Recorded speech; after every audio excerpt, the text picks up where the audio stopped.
श्रीदुर्गायै नमः। अथ देव्याः कवचम्। ॐ अस्य श्रीचण्डीकवचस्य ब्रह्मा ऋषिः अनुष्टुप् छन्दः चामुण्डा देवता अङ्गन्यासोक्तमातरो बीजम् दिग्बन्धदेवतास्तत्त्वम् श्रीजगदम्बापीत्यर्थे सप्तशती पाठाङ्गत्वेन पाठे विनियोगः। ॐ नमः चण्डिकायै। मार्कण्डेय उवाच। ॐ यद्गुह्यं परमं लोके सर्वरक्षाकरं नृणां यन्न कस्यचिदाख्यातं तन्मे ब्रूहि पितामह। ब्रह्मोवाच। अस्ति गुह्यतमं विप्र सर्वभूतोपकारकं देव्यास्तु कवचं पुण्यं तच्छृणुष्व महामुने। प्रथमं शैलपुत्री च द्वितीयं ब्रह्मचारिणी तृतीयं चन्द्रघण्टेति कूष्माण्डेति चतुर्थकं पञ्चमं स्कन्दमातेति षष्ठं कात्यायनीति च सप्तमं कालरात्रीति महागौरीति चाष्टमं नवमं सिद्धिदात्री च नवदुर्गाः प्रकीर्तिता। उक्तानेतानि नामानि ब्रह्मणे महात्मना अग्निना दह्यमानस्तु शत्रुमध्ये गतोरणे विषमे दुर्गमे चैव म्रियाता शरणं गता न तेषां जायते किञ्चिदशुभं रणसङ्कटे नावदं तस्य पश्यामि शोकदुःखभयं नहि। एस्तु भक्त्या स्मृता नूनं तेषां वृद्धिः प्रजायते। एत्वां स्मरन्ति देवेशि रक्षसे तान्न संशयः। प्रेतसंस्था चामुण्डा वाराही महिषासना ऐन्द्रियगस्समारूढा वैष्णवी गरुणासना माहेश्वरी वृषारूढा कौमारी शिखिवाहना लक्ष्मीः पद्मासना देवी पद्महस्ता हरिप्रिया श्वेतरूपधरा देवी ईश्वरी वृषवाहना ब्राह्मी हंसमारूढा सर्वाभरणभूषिता इत्येता मातरः सर्वा सर्वयोगसमन्विता नानाभरणशोभाढ्या नानारत्नोपशोभिता दृश्यन्ते रथमारूढा देव्यः क्रोधसमाकुला शङ्खं चक्रं गदां शक्तिं हलं च मुसलायुधं खेटकं तोमरं चैव परशुं पाशमेव च कुन्तायुधं त्रिशूलं च सारङ्गमायुधमुत्तमं दैत्यानां देहनाशाय भक्तानाम् अभयाय च धारयन्तायुधानित्थं देवानां च हिताय वै। नमस्तेस्तु महारौद्रे महाघोरपराक्रमे महाबले महोत्साहे महाभय विनाशिनी त्राहि मां देवि दुष्प्रेक्षे शत्रूणां भयवर्धिनी प्राच्यां रक्षत मामेन्द्री आग्नेयामग्निदेवता दक्षिणेवत वाराही नैऋत्यां खड्गधारिणी प्रतीचां वारिणी रक्षेत् वायव्यां मृगवाहिनी उदीच्यां पादकौमारी ऐशान्यां शूलधारिणी ऊर्ध्वं ब्रह्माणि मे रक्षेत् धस्ताद्वैष्णवी तथा एवं दश दिशो रक्षे चामुण्डा सौवाहना जया मे चाग्रतः पातु विजया पादपृष्ठितः अजिता वामपार्श्वे तु दक्षिणे चापराजिता शिखामज्योतिनी रक्षे दुमामूर्ध्नि व्यवस्थिता मालाधरैर्ललाटे च भ्रुवौ रक्षे यशस्वनी त्रिनेता च भूर्मध्ये यमघण्टा च नासिके शङ्खने चक्षुषोर्मध्ये श्रोतयोर्द्वारवासिनी कपोलो कालिका रक्षेत् कर्णमूले तु शाङ्करी नासिकायां सुगन्धा च उच्चरोष्टे च चर्चिका अधरे चामृतकला जिह्वायां च सरस्वती दन्तान्नक्षत्रकौमारी कण्ठदेशे तु चण्डिका घण्टिकां चित्रघण्टा च महामाया च तालुके तामासी चिबुकं रक्षेत् वाचं मे सर्वमङ्गला ग्रीवायां भद्रकाली च पृष्ठवंशी धनुर्धरी नीलग्रीवा वही कण्ठे नलिकां नलकूबरी स्कन्धयोः खड्गनिरक्षे बाहुमे वज्रधारिणी हस्तयोर्दण्डनिरक्षेत् नम्बिका चाङ्गुलीषु च नखाञ्छुलेश्वरी रक्षेत् कुक्षौ रक्षे कुलेश्वरी स्तनौ रक्षे महादेवी मनः शोकविनाशिनी हृदये ललिता देवी उदरे शूलधारिणी नाभोजकामिनी रक्षेत् गुह्यां गुह्येश्वरी तथा पूतना कामिकामेडं गुदे महिषवाहिनी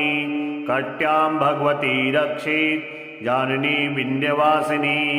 जङ्गे महाबला रक्षेत् सर्वकामप्रदायिनी गुल्फयो नारसिंहे च पादपृष्ठे तु तेजसी पादाङ्गुलीषु श्रीरक्षेत् पादाधस्तलवासिनी नखान् दृष्टा कराली च केशा चैवोर्ध्वकेशिनी रोमकोपेशि कौवेरी त्वच्चं वागीश्वरी तथा रक्तमज्जावशामासान्य स्तिमेदांसि पार्वती अनन्त्राणि कालरात्रिश्च पित्तं च मुकुटेश्वरी पद्मावती पद्मकोशे कफे चूडामणिस्तथा ज्वालामुखी नगज्ज्वाला वेद्या सर्वसन्धिषु शुक्रं ब्रह्माणि मे रक्षेत् छायां सत्रेश्वरी तथा अहङ्कारं मनोबुद्धिं रक्षन्मे धर्मधारिणी प्राणापानौ तथा व्याना उदानं च समानकं वज्रहस्ता च मे रक्षेत् प्राणं कल्याणशोभना रसे रूपे च गन्धे च शब्दे स्पर्शे च योगिनी सत्त्वं रजमस्यैव रक्षेन्नारायणी सदा आयुरक्षतु वाराही धर्मं रक्षतु वैष्णवी यशः कीर्तिं च लक्ष्मीं च धनं विद्यां च चक्रणी गोत्रमिन्द्राणि मे रक्षेत् पशून्मे रक्षचण्डिके पुत्रान् रक्षेन्महालक्ष्मीर्भार्यां रक्षतु भैरवी पन्थानां सुभता रक्षेन् मार्गं सेमकरी तथा राजद्वारे महालक्ष्मीर्विजया सर्वतः स्थिता रक्षाहीनं तु यत्स्थानं वर्जितं कवचेन तु तत्सर्वं रक्ष मे देवी जयन्ती पापनाशिनी पदमेकं न गच्छेतु यदच्छेदुपमात्मनः कवचेनावृतो नित्यं यत्र यत्रैव गच्छति तत्र तत्रार्थलाभस्य विजयः सर्वकामिकः यं यं चिन्तयते कामं तं तं प्राप्नोति निश्चितं तत्र तत्रार्थलाभस्य विजयः सर्वकामिकः यं यं चिन्तयते कामं तं तं प्राप्नोति निश्चितं परमेश्वरमतुलं प्राप्स्यते भूतले पुमान् निर्भयो जायते मर्त्यः सङ्ग्रामेष्वपराजितः त्रैलोके भवेत्पूज्यः कवचेनावृतः पुमान् इदं तु देव्याः कवचं देवानामपि दुर्लभं यः पठेत् प्रियतो नित्यं त्रिसन्ध्यं श्रद्धयान्वितः देवी कला भवेत्तस्य त्रैलोक्येष्वपराजितः जीवेत् वर्षशतं साग्रमपमृत्युविवर्जितः नश्यन्ति व्याधयः सर्वे लूताभिस्फोटकादयः स्थावरं जङ्गमं चैव कृत्रिमं चावियद्विषम् अविचाराणि सर्वाणि मन्त्रयन्त्राणि भूतले भूचराः खेचराश्चैव जलजा शोकपदेशिकाः सहजा कुलजा माला डाकिनी शाकिनी तथा अन्तरिक्षचरा घोरा डाकनिश्च महाबला ग्रहभूतपिशाचाश्च यक्षगन्धर्वराक्षसा ब्रह्मराक्षसवेताला कूष्माण्डा भैरवादयः नश्यन्ति दर्शनातस्य कवचे हृदयसञ्चिते मानोन्नतिर्भुवैराग्यस्तेजो वृद्धिकरं परं यशसा वर्धते सोऽपि कीर्तिमण्डितभूतले जपेत सप्तशतीं चण्डीं कृत्वा तु कवचं पुरा यावत् भूमण्डलं धत्ते सशैलवनकाननं तावतिष्ठति मेदिन्यां सन्ततिः पुत्रपौत्रकी देहान्ते परमं स्थानं यस्सुरैरपि दुर्लभं प्राप्नोति पुरुषो नित्यां महामाया प्रसादतः लभते परमं रूपं शिवेन सह मोदते। श्रीजगदम्बार्पणमस्तु। ॐ नमः चण्डिकायै। मार्कण्डेय उवाच ॐ यद्गुह्यं परमं लोके सर्वरक्षाकरं नृणां यन्न कस्यचिदाख्यातं तन्मे ब्रूहि पितामह। ब्रह्मोवाच अस्ति गुह्यतमं विप्र सर्वभूतोपकारकं देव्यास्तु कवचं पुण्यं तच्छृणुष्व महामुने। प्रथमं शैलपुत्री च द्वितीयं ब्रह्मचारिणी तृतीयं चन्द्रघण्टेति कूष्माण्डेति चतुर्थकं पञ्चमं स्कन्दमातेति षष्ठं कात्यायनीति च सप्तमं कालरात्रीति महागौरीति चाष्टमं नवमं सिद्धिदात्री च नौ दुर्गाः प्रकीर्तिता। उक्तानेतानि नामानि ब्रह्मणे महात्मना अग्निना दह्यमानस्तु शत्रुमध्ये गतोरणे विषमे दुर्गमे चैव म्रियाता सरलं गता न तेषां जायते किञ्चिदशुभं रणसङ्कटे नावदं तस्य पश्यामि शोकदुःखभयं नहि एस्तु भक्त्या स्मृता नूनं तेषां वृद्धिः प्रजायते। एत्वां स्मरन्ति देवेशि रक्षसे तान्न संशयः प्रेतसंस्था चामुण्डा वाराही महिषासना ऐन्द्रियगस्समारूढा वैष्णवी गरुणासना माहेश्वरी वृषारूढा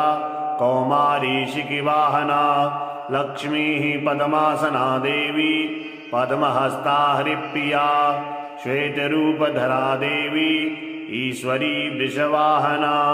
ब्राह्मी हंसमारूढा सर्वाभरणभूषिता इत्येता मातरः सर्वा सर्वयोगसमन्विता नानाभरणशोभाढ्या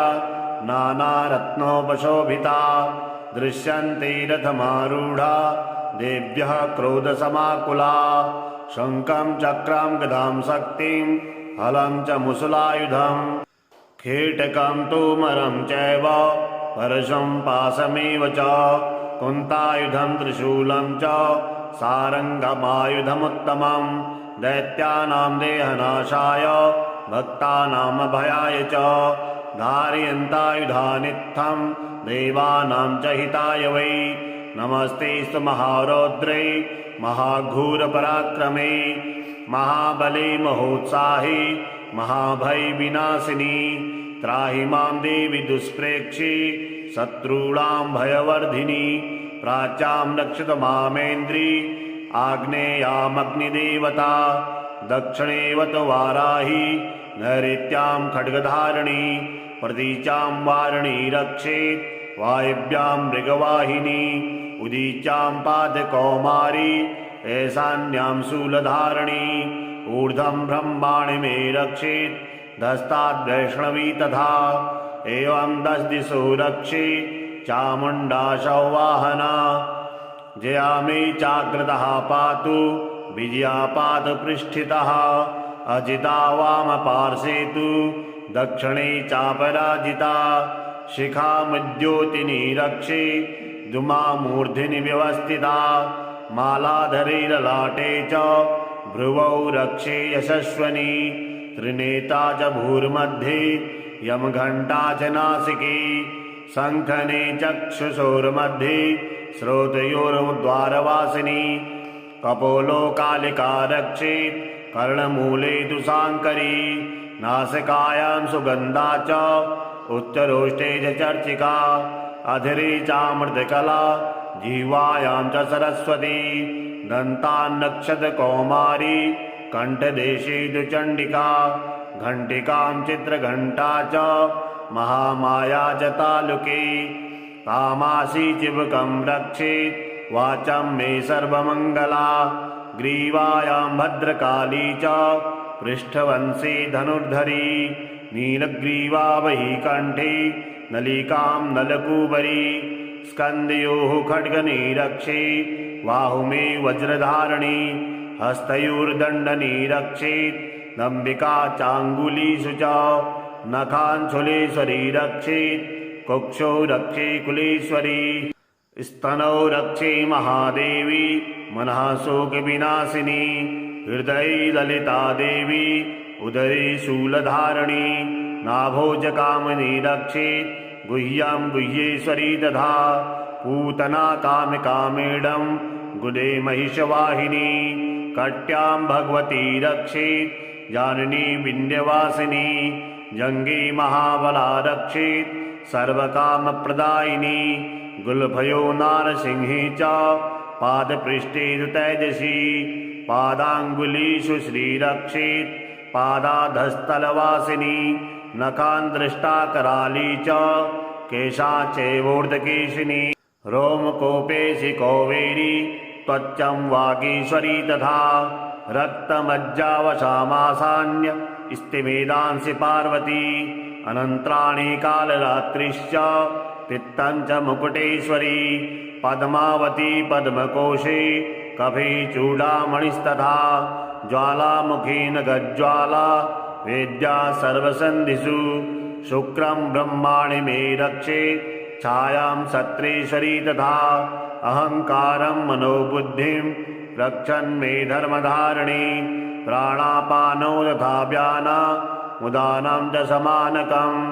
वज्रहस्ता च मे रक्षेत् प्राणं कल्याणशोभना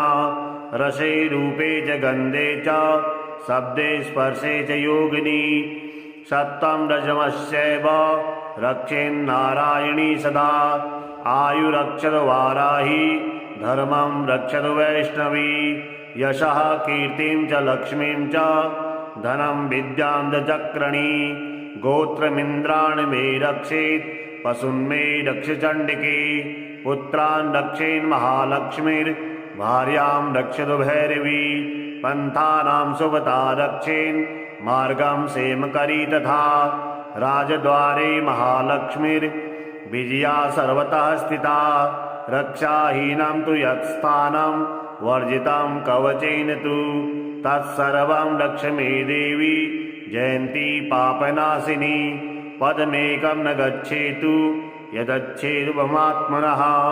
कवचेनावृतो नित्यं यत्र यत्रैव गच्छति तत्र तत्रार्थलाभस्य विजयः सर्वकामिकः यं यं चिन्तयते कामं तं तं प्राप्नोति निश्चितं तत्र तत्रार्थलाभस्य विजयः सर्वकामिकः यं यं चिन्तयते कामं तं तं प्राप्नोति निश्चितं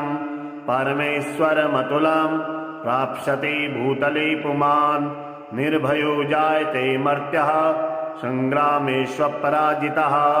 त्रैलोके भवेत्पूज्यः कवचेनावृतः पुमान् इदं तु देव्याः कवचं देवानामविदुर्लभं यः पठेत् प्रियतो नित्यं त्रिसन्ध्यं श्रद्धयान्वितः देवी कला भवेत्तस्य त्रैलोक्येष्वपराजितः जीवेत् वर्षशतं साग्रमपमृत्युविवर्जितः नश्यन्ति व्याधयः सर्वे लूटाभिस्फोटकादयः स्थावरं जङ्गमं चैव कृत्रिमं चावियद्विषम् अविचाराणि सर्वाणि मन्त्रयन्त्राणि भूतले भूचराः खेचराश्चैव जलजा शोकपदेशिकाः सहजा कुलजा माला डाकिनी शाकिनी तथा अन्तरिक्षचरा घोरा डाकनिश्च महाबला ग्रहभूतपिशाचाश्च यक्षगन्धर्वराक्षसा ब्रह्मराक्षसवेताला कूष्माण्डा भैरवादयः नश्यन्ति दर्शनातस्य कवचे हृदिसञ्चिते मानो नतिर्भुवैराग्यस्तेजो वृद्धिकरं परं यशसा वर्धते सोऽपि कीर्तिमण्डितभूतले जपेत सप्तशतीं चण्डीं कृत्वा तु कवचं पुरा यावत् भूमण्डलं धत्ते सशैलवनकाननं तावतिष्ठति मेदिन्यां सन्ततिः पुत्रपौत्रकी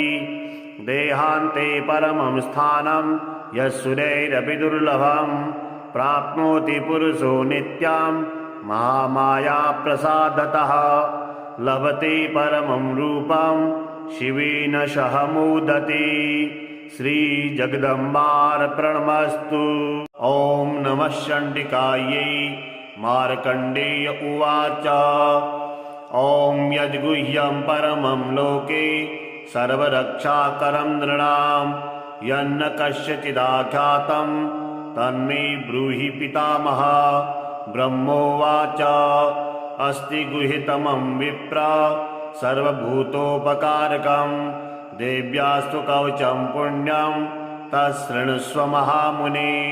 प्रथमं शैलपुत्री च द्वितीयं ब्रह्मचारिणी तृतीयं चन्द्रघण्टेति कूष्माण्डेति चतुर्थकं पञ्चमं स्कन्दमातेति षष्ठं कात्यायनीति च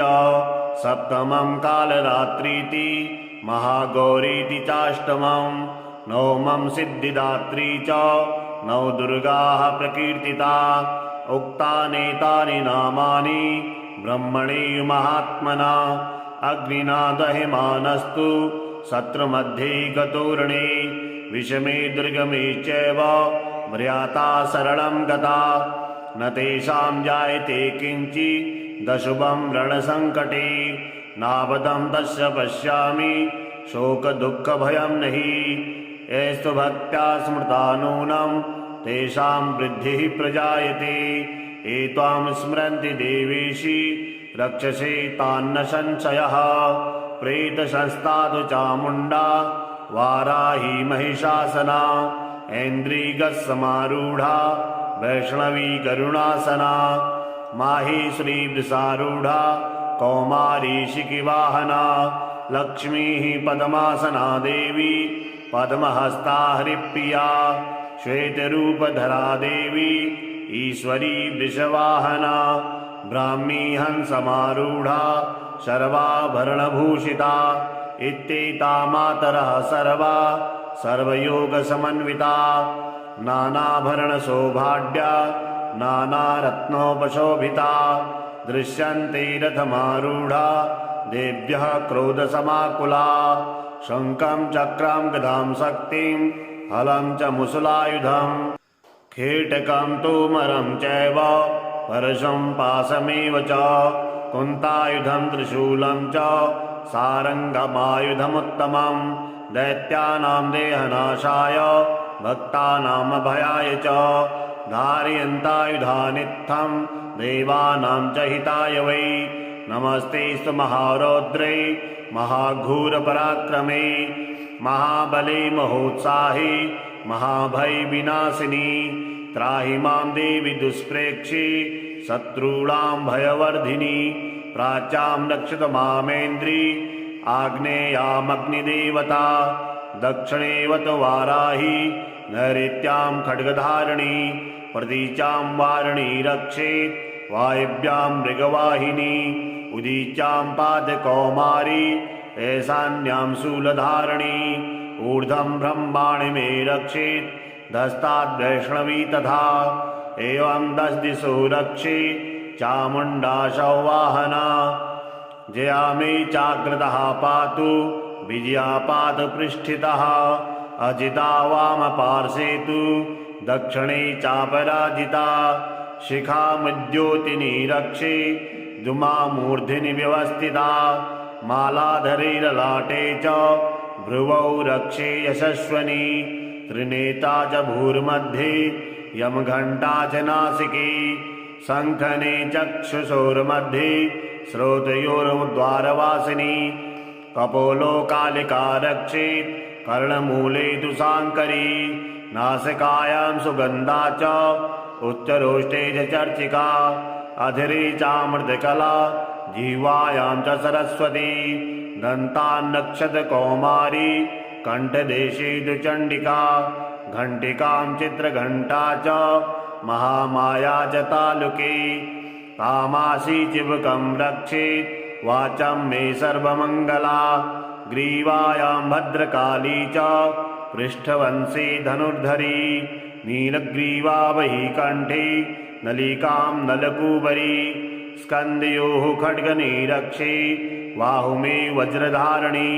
हस्तयोर्दण्डनिरक्षेत् नम्बिका चाङ्गुलीषु च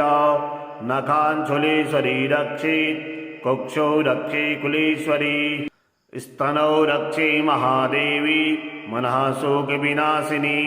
हृदये ललिता देवी उदरे शूलधारिणी नाभोजकामिनी रक्षेत् गुह्यां गुह्येश्वरी तथा पूतना कामिकामेडं गुदे महिषवाहिनी कट्यां भगवती रक्षेत् जाननी विन्ध्यवासिनी जङ्गे महाबला रक्षेत् सर्वकामप्रदायिनी गुल्फयो नारसिंहे च पादपृष्ठे तु तैजसी पादाङ्गुलीषु श्रीरक्षेत् पादाधस्तलवासिनी नखान् दृष्टा कराली च केशा चैवोर्ध्वकेशिनी रोमकोपेशि कौवेरी त्वच्चं वागीश्वरी तथा रक्तमज्जावशामासान्य स्तिमेदांसि पार्वती अनन्त्राणि कालरात्रिश्च तित्तं च मुकुटेश्वरी पद्मावती पद्मकोशे कफे चूडामणिस्तथा ज्वालामुखी नगज्ज्वाला वेद्या सर्वसन्धिषु शुक्रं ब्रह्माणि मे रक्षे छायां सत्रेश्वरी तथा अहङ्कारं मनोबुद्धिं रक्षन्मे धर्मधारिणी प्राणापानौ तथा व्याना उदानं च समानकं वज्रहस्ता च मे रक्षेत् प्राणं कल्याणशोभना रसे रूपे च गन्धे च शब्दे स्पर्शे च योगिनी सत्त्वं रजमस्यैव रक्षेन्नारायणी सदा आयुरक्षतु वाराही धर्मं रक्षतु वैष्णवी यशः कीर्तिं च लक्ष्मीं च धनं विद्यां च चक्रणी गोत्रमिन्द्राणि मे रक्षेत् पशून्मे रक्ष चण्डिके पुत्रान् रक्षेन्महालक्ष्मीर्भार्यां रक्षतु भैरवी पन्थानां सुवता रक्षेन् मार्गं सेमकरी तथा राजद्वारे महालक्ष्मीर्विजया सर्वतः स्थिता रक्षाहीनं तु यत्स्थानं वर्जितं कवचेन तु तत्सर्वं रक्ष मे देवी जयन्ती पापनाशिनी पदमेकं न गच्छेतु यदच्छेदुपमात्मनः कवचेनावृतो नित्यं यत्र यत्रैव गच्छति तत्र तत्रार्थलाभस्य विजयः सर्वकामिकः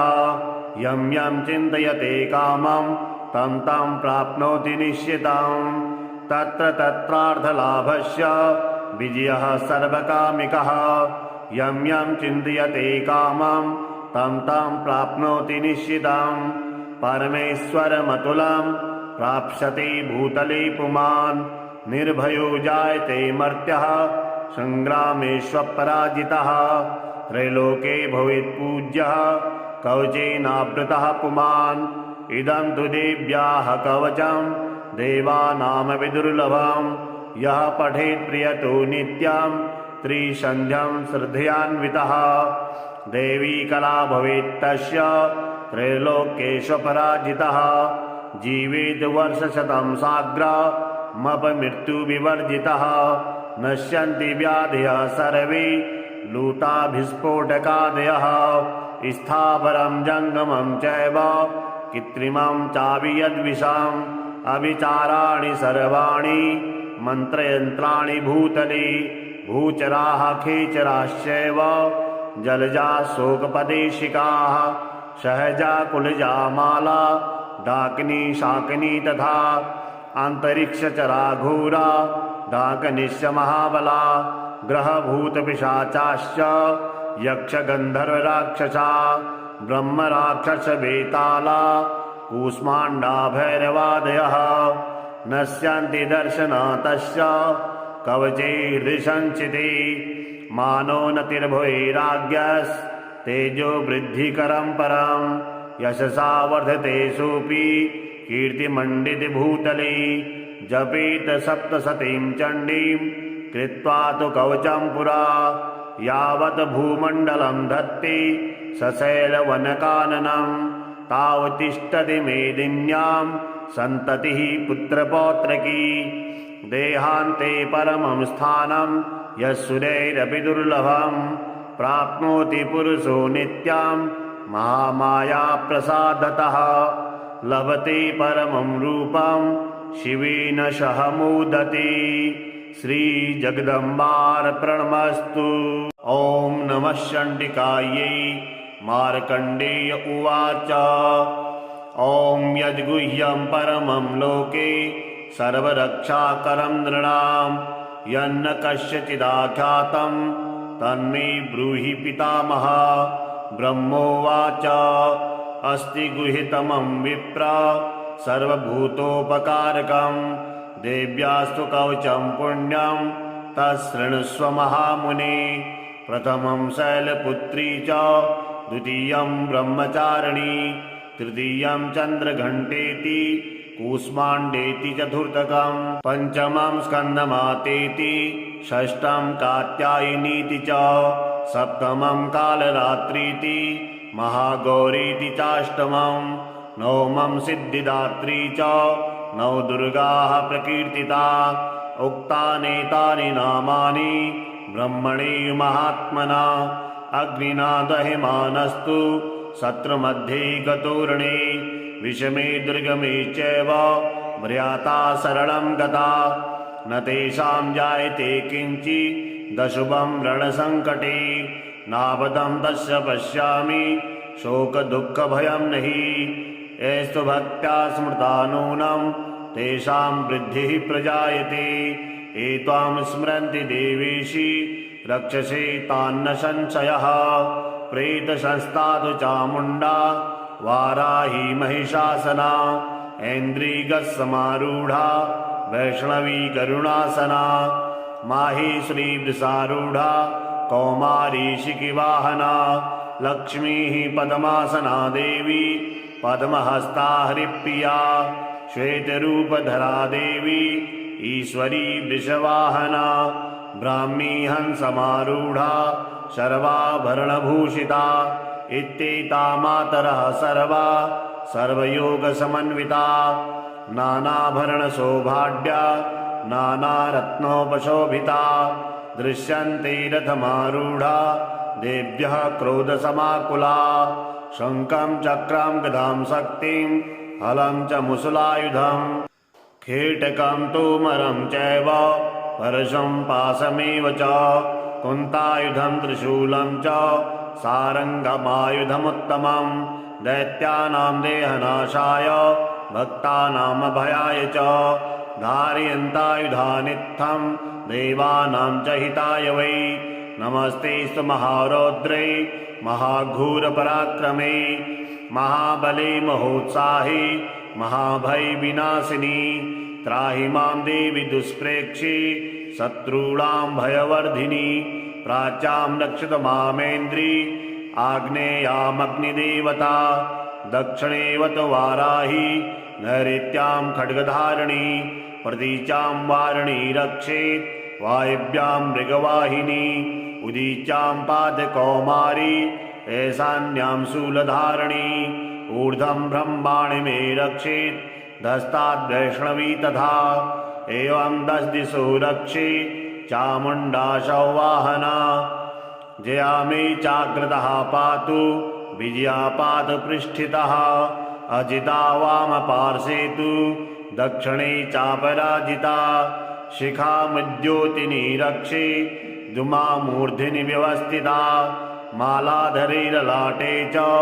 भ्रुवौ रक्षे यशस्वनी त्रिनेता च भूर्मध्ये यमघण्टा च नासिके शङ्खने चक्षुषोर्मध्ये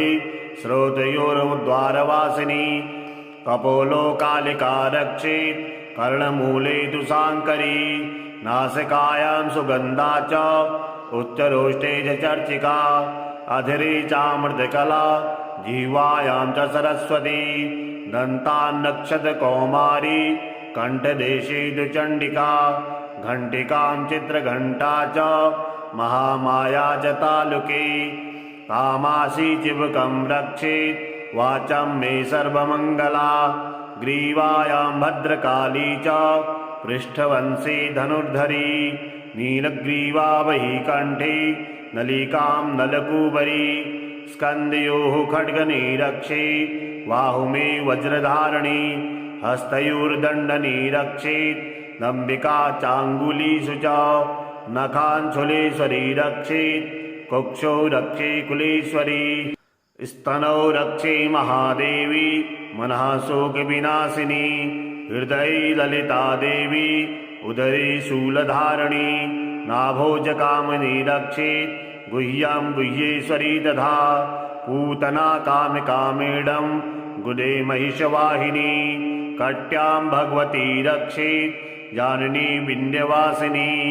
जङ्गे महाबला रक्षेत् सर्वकामप्रदायिनी गुल्फयो नारसिंहे च पादपृष्ठे तु तैजसी पादाङ्गुलीषु श्रीरक्षेत् पादाधस्तलवासिनी नखान् दृष्टा कराली च केशा चैवोर्ध्वकेशिनी रोमकोपेशि कौवेरी त्वच्चं वागीश्वरी तथा रक्तमज्जावशामासान्य स्तिमेदांसि पार्वती अनन्त्राणि कालरात्रिश्च पित्तं च मुकुटेश्वरी पद्मावती पद्मकोशे कफी चूडामणिस्तथा ज्वालामुखी नगज्ज्वाला वेद्या सर्वसन्धिषु शुक्रं ब्रह्माणि मे रक्षेत् छायां सत्रेश्वरी तथा अहङ्कारं मनोबुद्धिं रक्षन् मे धर्मधारिणी प्राणापानौ तथा व्याना उदानं च समानकं वज्रहस्ता च मे रक्षेत् प्राणं कल्याणशोभना रसे रूपे च गन्धे च शब्दे स्पर्शे च योगिनी सत्त्वं रजमश्चैव रक्षेन्नारायणी सदा आयुरक्षतु वाराही धर्मं रक्षतु वैष्णवी यशः कीर्तिं च लक्ष्मीं च धनं विद्यां च चक्रणी गोत्रमिन्द्राणि मे रक्षेत् पशून्मे रक्षचण्डिके पुत्रान् रक्षेन्महालक्ष्मीर्भार्यां रक्षतु भैरवी पन्थानां सुवता रक्षेन् मार्गं सेमकरी तथा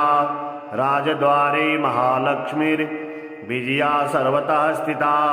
रक्षाहीनं तु यत्स्थानं वर्जितं कवचेन तु तत्सर्वं रक्ष मे देवी जयन्ती पापनाशिनी पदमेकं न गच्छेतु यदच्छेदुपमात्मनः कवचेनावृतो नित्यं यत्र यत्रैव गच्छति तत्र तत्रार्थलाभस्य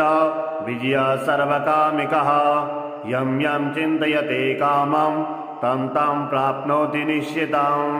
तत्र तत्रार्थलाभस्य विजयः सर्वकामिकः यं यं चिन्तयते कामं तं तं प्राप्नोति निश्चितं परमेश्वरमतुलं प्राप्स्यते भूतले पुमान् निर्भयो जायते मर्त्यः सङ्ग्रामेष्वपराजितः त्रैलोके भवेत्पूज्यः कवचेनावृतः पुमान् इदं तु देव्याः कवचं देवानामपि यः पठेत् प्रियतो नित्यं त्रिसन्ध्यं श्रद्धयान्वितः देवी कला भवेत्तस्य त्रैलोक्येष्वपराजितः जीवेत् वर्षशतं साग्रमपमृत्युविवर्जितः नश्यन्ति व्याधयः सर्वे लूताभिस्फोटकादयः स्थावरं जङ्गमं चैव कृत्रिमं चावियद्विषाम् अविचाराणि सर्वाणि मन्त्रयन्त्राणि भूतले भूचराः खेचराश्चैव जलजा शोकपदेशिकाः सहजा कुलजा माला डाकिनी शाकिनी तथा अन्तरिक्षचरा घोरा डाकनिश्च महाबला ग्रहभूतपिशाचाश्च यक्षगन्धर्वराक्षसा ब्रह्मराक्षसवेताला कूष्माण्डा भैरवादयः नश्यन्ति दर्शनात् तस्य कवचैर्सञ्चिते मानो नतिर्भुवैराग्यस्तेजो वृद्धिकरं परं यशसा वर्धते सोऽपि कीर्तिमण्डितभूतले जपेत सप्तशतीं चण्डीं कृत्वा तु कवचं पुरा यावत् भूमण्डलं धत्ते सशैलवनकाननं तावतिष्ठति मेदिन्यां सन्ततिः पुत्रपौत्रकी देहान्ते परमं स्थानं यस्सुरैरपि दुर्लभं प्राप्नोति पुरुषो नित्यां महामाया प्रसादतः लभते परमं रूपं शिवेन सह मोदते। श्रीजगदम्बार्पणमस्तु। ॐ नमः चण्डिकायै। मार्कण्डेय उवाच ॐ यद्गुह्यं परमं लोके सर्वरक्षाकरं नृणां यन्न कस्यचिदाख्यातं तन्मे ब्रूहि पितामह। ब्रह्मोवाच अस्ति गुह्यतमं विप्र सर्वभूतोपकारकं देव्यास्तु कवचं पुण्यं तच्छृणुष्व महामुने। प्रथमं शैलपुत्री च द्वितीयं ब्रह्मचारिणी तृतीयं चन्द्रघण्टेति कूष्माण्डेति चतुर्थकं पञ्चमं स्कन्दमातेति षष्ठं कात्यायनीति च सप्तमं कालरात्रीति महागौरीति चाष्टमं नवमं सिद्धिदात्री च नौ दुर्गाः प्रकीर्तिता। उक्तानेतानि नामानि ब्रह्मणे महात्मना अग्निना दह्यमानस्तु शत्रुमध्ये गतोरणे विषमे दुर्गमे चैव म्रियाता शरणं गता न तेषां जायते किञ्चित् दशुभं रणसङ्कटे नावदं तस्य पश्यामि शोकदुःखभयं नहि एस्तु भक्त्या स्मृता नूनं तेषां वृद्धिः प्रजायते। एत्वां स्मरन्ति देवेशि रक्षसे तान्न संशयः प्रेतसंस्था चामुण्डा वाराही महिषासना ऐन्द्रियगस्समारूढा वैष्णवी गरुणासना माहेश्वरी वृषारूढा कौमारी शिखिवाहना लक्ष्मीः पद्मासना देवी पद्महस्ता हरिप्रिया श्वेतरूपधरा देवी ईश्वरी वृषवाहना ब्राह्मी हंसमारूढा सर्वाभरणभूषिता इत्येता मातरः सर्वा सर्वयोगसमन्विता नानाभरणशोभाढ्या नानारत्नोपशोभिता दृश्यन्ते रथमारूढा देव्यः क्रोधसमाकुला शङ्खं चक्रं गदां शक्तिं हलं च मुसलायुधं खेटकं तोमरं चैव परशुं पाशमेव च कुन्तायुधं त्रिशूलं च सारङ्गमायुधमुत्तमं दैत्यानां देहनाशाय भक्तानाम् अभयाय च धारयन्तायुधानित्थं देवानां च हिताय वै नमस्तेस्तु महारौद्रे महाघोरपराक्रमे महाबले महोत्साहे महाभयविनाशिनी त्राहि मां देवि दुष्प्रेक्षे शत्रूणां भयवर्धिनी प्राच्यां रक्षत मामेन्द्री आग्नेयामग्निदेवता दक्षिणेवत वाराही नैऋत्यां खड्गधारिणी प्रतीचां वारिणी रक्षेत् वायव्यां मृगवाहिनी उदीच्यां पादकौमारी ऐशान्यां शूलधारिणी ऊर्ध्वं ब्रह्माणि मे रक्षेत् धस्ताद्वैष्णवी तथा एवं दश दिशो रक्षे चामुण्डा सौवाहना जया मे चाग्रतः पातु विजया पातु पृष्ठितः अजिता वामपार्श्वे तु दक्षिणे चापराजिता शिखामज्योतिनी रक्षे दुमामूर्ध्नि व्यवस्थिता मालाधरैर्ललाटे च भ्रुवौ रक्षे यशस्वनी त्रिनेता च भूर्मध्ये यमघण्टा च नासिके शङ्खने चक्षुषोर्मध्ये श्रोतयोर्द्वारवासिनी कपोलो कालिका रक्षेत् कर्णमूले तु शाङ्करी नासिकायां सुगन्धा च उत्तरोष्टे च चर्चिका अधरे चामृतकला जिह्वायां च सरस्वती दन्तान्नक्षत्रकौमारी कण्ठदेशे तु चण्डिका घण्टिकां चित्रघण्टा च महामाया च तालुके तामासी चिबुकं रक्षेत् वाचं मे सर्वमङ्गला ग्रीवायां भद्रकाली च पृष्ठवंशी धनुर्धरी नीलग्रीवा वही कण्ठे नलिकां नलकूबरी स्कन्धयोः खड्गनिरक्षे बाहुमे वज्रधारिणी हस्तयोर्दण्डनिरक्षेत् नम्बिका चाङ्गुलीषु च नखाञ्छुलेश्वरी रक्षेत् कुक्षौ रक्षे कुलेश्वरी स्तनौ रक्षे महादेवी मनः शोकविनाशिनी हृदये ललिता देवी उदरे शूलधारिणी नाभोजकामिनी रक्षेत् गुह्यां गुह्येश्वरी तथा पूतना कामकामेडं गुदे महिषवाहिनी कट्यां भगवती रक्षेत् जाननी विन्ध्यवासिनी जङ्गे महाबला रक्षेत् सर्वकामप्रदायिनी गुल्फयो नारसिंहे च पादपृष्ठे तु तैजसी पादाङ्गुलीषु श्रीरक्षेत् पादाधस्तलवासिनी नखान् दृष्टा कराली च केशा चैवोर्ध्वकेशिनी रोमकोपेशि कौवेरी त्वच्चं वागीश्वरी तथा रक्तमज्जावशामासान्य स्तिमेदांसि पार्वती अनन्त्राणि कालरात्रिश्च पित्तं च मुकुटेश्वरी पद्मावती पद्मकोशे कफे चूडामणिस्तथा ज्वालामुखी नगज्ज्वाला वेद्या सर्वसन्धिषु शुक्रं ब्रह्माणि मे रक्षे छायां सत्रेश्वरी तथा अहङ्कारं मनोबुद्धिं रक्षन्मे धर्मधारिणी प्राणापानौ तथा व्याना उदानं च समानकं वज्रहस्ता च मे रक्षेत् प्राणं कल्याणशोभना रसे रूपे च गन्धे च शब्दे स्पर्शे च योगिनी सत्त्वं रजमस्यैव रक्षेन्नारायणी सदा आयुरक्षतु वाराही धर्मं रक्षतु वैष्णवी यशः कीर्तिं च लक्ष्मीं च धनं विद्यां च चक्रणी गोत्रमिन्द्राणि मे रक्षेत् पशुन्मे रक्षचण्डिके पुत्रान् रक्षेन्महालक्ष्मीर्भार्यां रक्षतु भैरवी पन्थानां सुवता रक्षेन् मार्गं सेमकरी तथा राजद्वारे महालक्ष्मीर्विजया सर्वतः स्थिता रक्षाहीनं तु यत्स्थानं वर्जितं कवचेन तु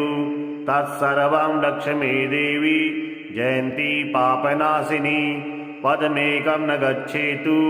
यदच्छेदुपमात्मनः कवचेनावृतो नित्यं यत्र यत्रैव गच्छति तत्र तत्रार्थलाभस्य विजयः सर्वकामिकः यं यं चिन्तयते कामं तं तं प्राप्नोति निश्चितं तत्र तत्रार्थलाभस्य विजयः सर्वकामिकः यं यं चिन्तयते कामं तं तं प्राप्नोति निश्चितं परमेश्वरमतुलं प्राप्स्यते भूतले पुमान् निर्भयो जायते मर्त्यः सङ्ग्रामेष्वपराजितः त्रैलोके भवेत्पूज्यः कवचेनावृतः पुमान् इदं तु देव्याः कवचं देवानामपि दुर्लभं यः पठेत् प्रियतो नित्यं त्रिसन्ध्यं श्रद्धयान्वितः देवी कला भवेत्तस्य त्रैलोक्येष्वपराजितः जीवेत् वर्षशतं साग्रमपमृत्युविवर्जितः नश्यन्ति व्याधयः सर्वे लूताभिस्फोटकादयः स्थावरं जङ्गमं चैव कृत्रिमं चावियद्विषम् अविचाराणि सर्वाणि मन्त्रयन्त्राणि भूतले भूचराः खेचराश्चैव जलजा शोकपदेशिकाः सहजा कुलजा माला डाकिनी शाकिनी तथा अन्तरिक्षचरा घोरा डाकनिश्च महाबला ग्रहभूतपिशाचाश्च यक्षगन्धर्वराक्षसा ब्रह्मराक्षसवेताला कूष्माण्डा भैरवादयः नश्यन्ति दर्शनातस्य कवचैर्दृशंसिते मानोन्नतिर्भवैराग्यस्तेजो वृद्धिकरं परं यशसा वर्धते सोऽपि कीर्तिमण्डितभूतले जपेत सप्तशतीं चण्डीं कृत्वा तु कवचं पुरा यावत् भूमण्डलं धत्ते सशैलवनकाननं तावतिष्ठति मेदिन्यां सन्ततिः पुत्रपौत्रकी देहान्ते परमं स्थानं यस्सुरैरपि दुर्लभं प्राप्नोति पुरुषो नित्यां महामायाप्रसादतः लभते परमं रूपं शिवेन सह मोदते। श्रीजगदम्बार्पणमस्तु।